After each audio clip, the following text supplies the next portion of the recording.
আমাকে ভুলে যাও। হুম। আমার চেয়ে অনেক ভালো মেয়ে পাবা। হুম। তাহলে গেলাম, হ্যাঁ? ওকে, টাটা। তুমি আজব একটা ছেলে। হ্যাঁ। তুমি আমাকে আটকাবাও না। ডেফিনেটলি না। তার মানে আরেকজন ব্যাকআপ ছিল? তোমার মেসেজগুলোর একটা অর্থ ছিল। প্রথম মেসেজের অর্থ, তোমাকে এতদিন দয়া দেখিয়েছি, আমার মতো সুন্দরীর সাথে তোমার মতো ছেলে কয়েক বছর প্রেম করতে পারাই তোমার সৌভাগ্য। দ্বিতীয় মেসেজটার অর্থ, অনেক ভালো একটা ছেলে পেয়েছি, এই সুযোগটা ছাড়া যাবে না। বাজে কথা কেন বলো? তোমার হাত কাঁপছে মেসেজ দিতে, কিভাবে আমি জানলাম সেটা নিয়ে বিস্ময় প্রকাশ করো। মোটেই না। I know everything about you, your past, your present and your future. বলো দেখি, আর কি কি জানো? রিলেশনের আগে তুমি আমাকে বলতে তোমার পিওর ভালোবাসা চাই, আর একটু বিশ্বাস চাই। নোংরামি তুমি অপছন্দ করো, কিন্তু কয়েক মাস পর যখন তুমি বিশ্বাস আর ভালোবাসা দুটোই পেলে, তোমার তখন নিজেকে অপূর্ণ লাগতে শুরু হলো। তোমার ভদ্রবেশী পতিতা বান্ধবীদের কাছে তুমি তাদের প্লেবয় বয়ফ্রেন্ডদের কথা শুনতে। তুমি তখন সেই প্লেবয় বয়ফ্রেন্ডদের গিফট মিস করতে, কিস মিস করতে, টাচ মিস করতে। তোমার মনে নোংরামি বাসা বাঁধতে লাগলো।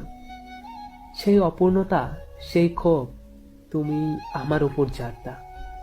আমি তোমাকে নাকি ভালোই বাসি না। তুমি আমাকে গালি দিতা, আমার পুরুষত্ব নিয়ে প্রশ্ন তুলতা, কারণ আমি ডেটিংয়ে গেলে শুধুমাত্র তোমার কোলে মাথা রেখে চোখের দিকে তাকিয়ে থাকতাম। তোমার তখন অবৈধ প্রেমের প্রয়োজন লাগতো, যেটা ছেলে মেয়েদের চোখ দিয়ে প্রতিটা ডেটিং খায়। তুমি আমাকেও সেই সব ছেলে হতে চাইতে। চরিত্রহীন ছেলেদের ভালো মেয়ে পাওয়া বিষয়ে আমার চরম আপত্তি নিয়ে তুমি আমাকে ব্যাকডেটেড বলতা। তুমি ঠিক আমার সাথে ব্রেকআপ করছো না, তুমি সত্যিকারের ভালোবাসা আর বিশ্বাসের ওপর গণ্ডি পাশ থেকে মুক্ত হয়ে কয়েকদিনের জন্য উন্মাক্ত মারতে চাইছো, যা আমি তোমাকে কখনো দিতাম না।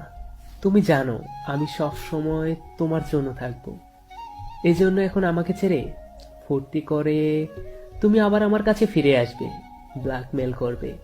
সত্যি ভালোবেসে থাকলে আমার এই নষ্ট অসতী শরীরের আমিটাকে তুমি গ্রহণ করবে, এটা বলবে।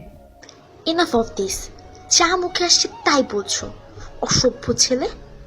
তুমি আমার জীবনের অভিশাপ। তোমার সাথে রিলেশনে জড়িয়ে আমি আমার জীবনে অনেক মূল্যবান সময় হারিয়েছি। I want a break. আমি তোমাকে পণ্য ভাবতাম না মেয়ে, তুমি নিজেই নিজেকে পণ্য করতে চাইলে। মনে রেখো, আমি খারাপ, আমি তোমার নষ্ট অসতী সত্তাকে ভালোবাসিনি, ফিরিয়েও নেব না। আজ থেকে 6 মাস পর তোমার ভিডিও বের হোক কি না হোক, তুমি আমাকে আর পাবে না। তুমি কই? কি বলবা? আমাকে মাফ করে দাও প্লিজ, এই শেষবারের মতো। এই মেয়ে শোনো, আমার বুকের হাড় কোথায় আছে আমি জানি না, কিন্তু তুমি আর এখন সে নও। তুমি অন্য কারো বুকের হাড়, আমার বুকে মিশবে কিভাবে? আমার সব শেষ। তুমি ছাড়া আমার আর কোনো উপায় নেই। আমাকে মাফ করে দাও প্লিজ। আমাকে কখনো একটু সত্যিকারের ভালোবেসে থাকলে আমি ছাই হই। আমাকে গ্রহণ করো প্লিজ। সরি মেয়ে, আমার মতো ছেলে লাখে একজন হয়।